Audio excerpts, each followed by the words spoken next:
Back at 6:44 this morning, this month, millions of people across the country are celebrating and commemorating the LGBTQ+ community. Finding a safe haven, though, is unfortunately a big challenge for some queer people, from families who are simply not accepting to communities that intentionally or implicitly spread hate. Whether or not you agree with it, we all have a moral responsibility to treat each other with dignity and respect.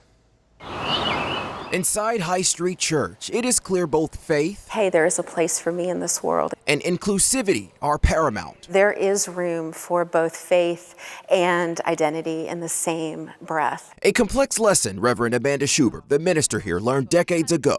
I came out at 20 to a church member, and it was a place where I could find myself. This experience, you could say, is now a part of her weekly sermon.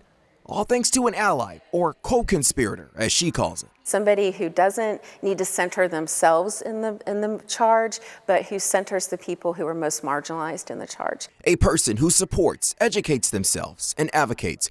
Reverend Sarah Pugh Montgomery learned allyship for people in the LGBTQ+ community is as important as anything. I really also was able to see how harmful it can be to be excommunicated, in a sense, to be shunned. Which oftentimes can be destructive.